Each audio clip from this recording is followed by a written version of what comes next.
Very good morning, students. Welcome to the class of mechanics. Today we are going to discuss central force of motion, which is the second module of our syllabus. Newton formulate laws of motion and the law of universal gravitation followed by planetary motion. Newton laws of motion, laws of universal gravitation lawയും കണ്ടുപിടിച്ചതിന് ശേഷം planetary motionും കണ്ടുപിടിച്ചിട്ടുണ്ട്.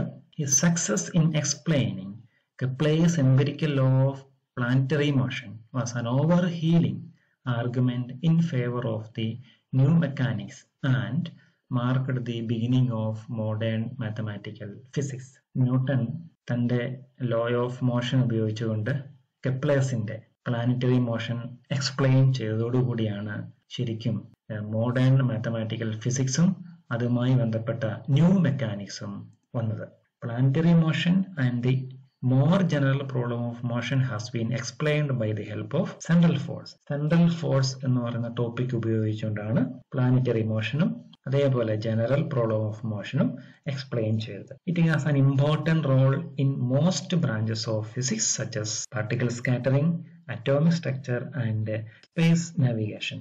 Planetary motionനെയും അതേപോലെയുള്ള general motionനെയും explain ചെയ്ത central forceന് ഫിസിക്സിൽ large number of application ഉണ്ട്, especially in particle scattering, atomic structure and space navigation.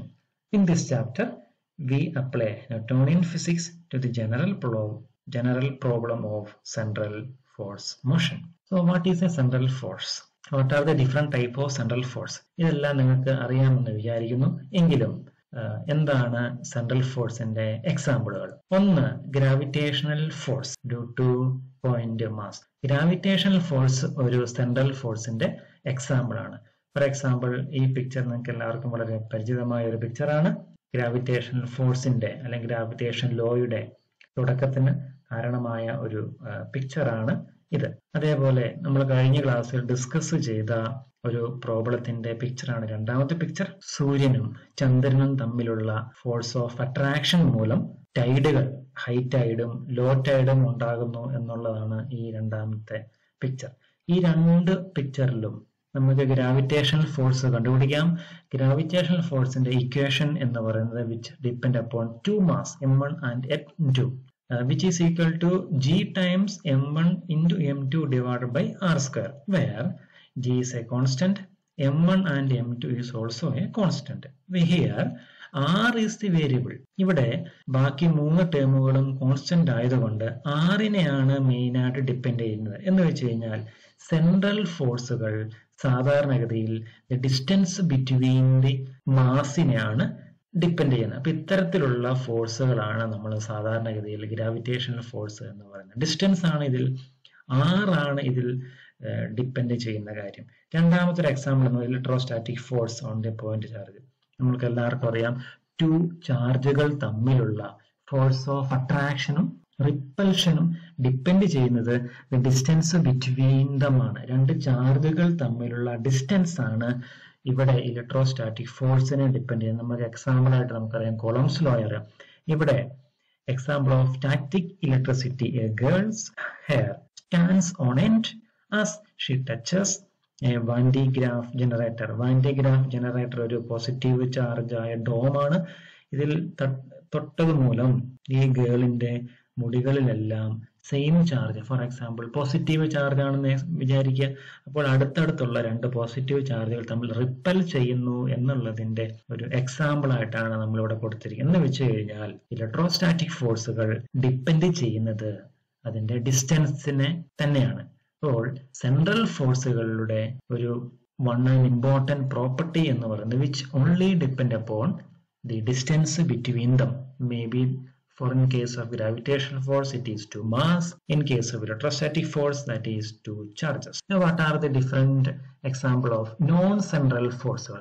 First one is nuclear force, which depends upon the spin of particles. We clearly know what is nuclear force. The force which will present in nucleus is basically known as nuclear force. In nucleus we have neutrons and protons. The force of attraction between them may be in attraction or repulsion, which is all in the category of nuclear force. So a force which depend upon distance and something else.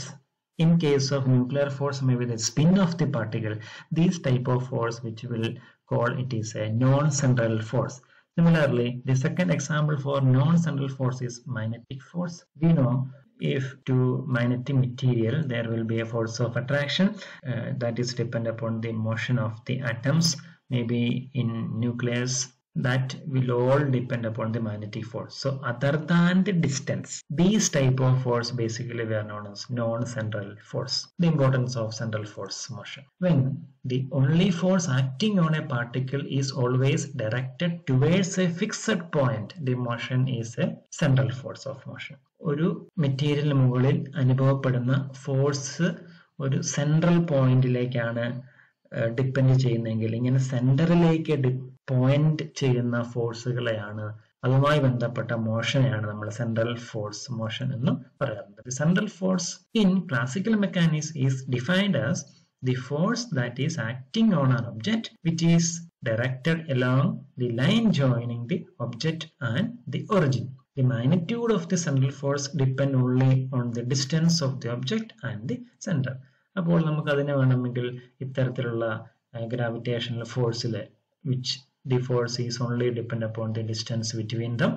അപ്പോൾ വേണമെങ്കിൽ ഒരെണ്ണത്തിന് നമ്മൾ ഒരു ഒറിജിനായിട്ട് എടുത്തു കഴിഞ്ഞാൽ ആ ഒറിജിനിലേക്കുള്ള force, അല്ല ഒറിജിനിൽ നിന്നും ആ വസ്തുവിലേക്കുള്ള ഡിസ്റ്റൻസ്, അതായത് one of the mass we will kept at the origin. This type of motion is particularly relevant when studying the orbital movement of planets and satellites. The laws which governs this motion were first postulated by Kepler and deducted from observation. We can see that these laws are a consequence of Newton's second law. An understanding of central force motion is necessary for the design of satellite and space vehicles. അപ്പോൾ ഇങ്ങനെ central force എന്ന് പറയുന്നത് which is an important topic. ഇതിന്റെ application എന്ന് പറയുന്നത് സാറ്റലൈറ്റും അതുമായി ബന്ധപ്പെട്ട കാര്യങ്ങളുമാണ്. So in today's class we will discuss about what are the properties of central force, what are the features of them, that you all will discuss today's class. Let us discuss some of the general features of a system of two particles interacting with a central force which is represented by F of r into r cap, where F of r is any function of the distance r between the particle and r cap is a unit vector along the line of the center. ഇവിടെ നമ്മൾ F of R എന്ന് എഴുതിയത് കൊണ്ട് that is a function of R ആണെന്ന് മനസ്സിലാക്കാം. അത് തന്നെയാണ് ഒരു സെൻട്രൽ ഫോഴ്സിന്റെ മെയിൻ പ്രോപ്പർട്ടി. സെൻട്രൽ ഫോഴ്സിന്റെ മെയിൻ പ്രോപ്പർട്ടി എന്ന് പറയുന്നത് which depend upon the distance. R cap is unit vector.